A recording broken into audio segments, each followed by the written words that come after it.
Poultry school BD থেকে আপনাদেরকে আবারও স্বাগত জানাচ্ছি।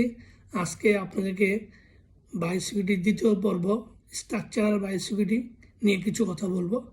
স্ট্রাকচারাল বায়োসিকিউরিটি হলো যে পোল্ট্রিকে আমরা যেখানে রাখবো বা ঘর, সেই ঘরটা কীভাবে হবে সেটা বৈজ্ঞানিক উপায়ে করা হবে, যাতে মুরগি কমফোর্ট থাকে, তাকে রোগ জীবাণু, পশু পাখি, অন্যান্য জিনিস তাকে আক্রমণ করতে না পারে, ক্ষতি না করতে পারে, সেভাবে করতে হবে এবং মুরগিকে কমফোর্ট দিতে হবে। সেইভাবে করাটাই হলো স্ট্রাকচারাল বায়োসিকিউরিটি।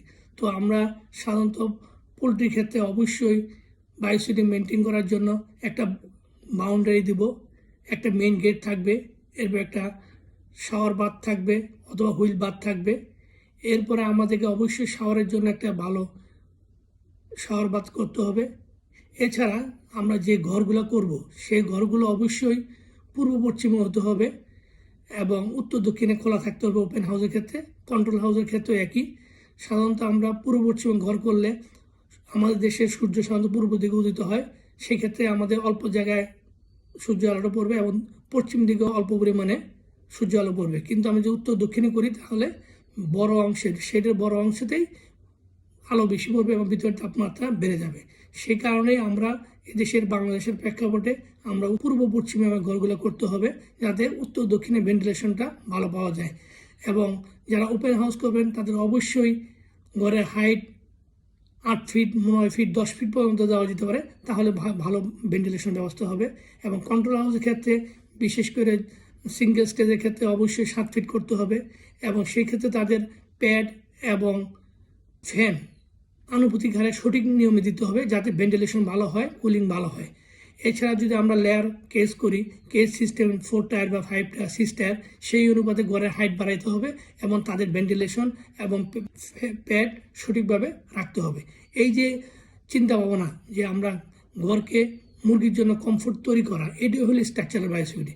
এছাড়া মুরগির ঘরের ভিতরে যাতে কোনো রকমের পশু পাখি না ঢুকতে পারে সেই ব্যবস্থা রাখতে হবে, ফেন্সিং দিতে হবে। এছাড়া যাতে কোনো রকমের ইঁদুর, মাছি না ঢুকতে পারে সেই ব্যবস্থা রাখতে হবে। এটা বায়োসিকিউরিটির অংশ, আমাদের খেয়াল রাখতে হবে। ইঁদুর সাধারণত রোগ জীবাণু বাইরে থেকে সেটা ভিতরে নিয়ে যেতে পারে, সেই জন্য ইঁদুর যাতে না ঢুকে সেই জন্য রেড প্রোটেক্টরের ব্যবস্থা করতে হবে এবং ঘর তৈরি করার সময় অবশ্যই এই জিনিসটা চিন্তা রাখতে হবে। আমরা ওপেন হাউসের ক্ষেত্রে সিলিং ফ্যানের পরিবর্তে আমরা স্ট্যান্ড ফ্যান ব্যবহার করতে পারি।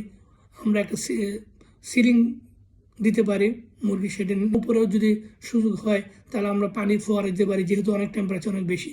এবং আমাদেরকে অবশ্যই ফুল টাইম জেনারেটরের ব্যবস্থা রাখতে হবে। এটাও স্ট্রাকচারাল বায়োসিকিউরিটির মধ্যে পড়ে, কারণ এটা না হলে মুরগি কমফোর্ট থাকবে না। এবং জেনারেটর ঘর অবশ্যই সঠিক জায়গায় রাখতে হবে, বিদ্যুতের ব্যবস্থা সঠিক রাখতে হবে এবং বিদ্যুতের লাইনগুলো সঠিকভাবে রাখতে হবে, যাতে মুরগিকে ফ্যান লাইট সঠিকভাবে দেওয়া যায়। এটাও স্ট্রাকচারাল বায়োসিকিউরিটি। মানে মধ্য কথা হলো, যদি আমরা মুরগিকে কমফোর্ট দেওয়ার জন্য তার থাকার ব্যবস্থাটাকে সঠিক রাখতে হবে, খাদ্য ব্যবস্থাপনার জন্য ভালো চেইন ফিডিং ব্যবস্থা করতে হবে। আর যদি পানির জন্য অবশ্যই নিপুল লাইন বা বেল্ডিংয়ের ব্যবস্থা করতে হবে, যাতে তারা সহজে পানি খেতে পারে, পানির জন্য তাদের কষ্ট না হয়। বিশেষ করে কন্ট্রোল হাউসের ক্ষেত্রে, ওপেন হাউসের ক্ষেত্রে অনেক সময় ড্রিঙ্কারের ব্যবস্থা হয়। তো এই জিনিসগুলো আমাদেরকে মাথায় রাখতে হবে।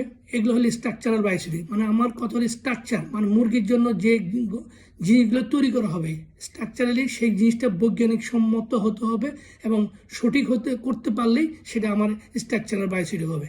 তো কোনো কিছু জানার থাকে আমাদেরকে ইনবক্স করবেন, আমরা জানানোর চেষ্টা করব। আমরা আরেকটা ভিডিও নিয়ে আসবো, সেটা হলো অপারেশনাল বায়োসিকিউরিটি। আপনাদের দেখার আমন্ত্রণ রইল এবং ধৈর্য ধরে আমার কথা শোনার জন্য আপনাদের ধন্যবাদ।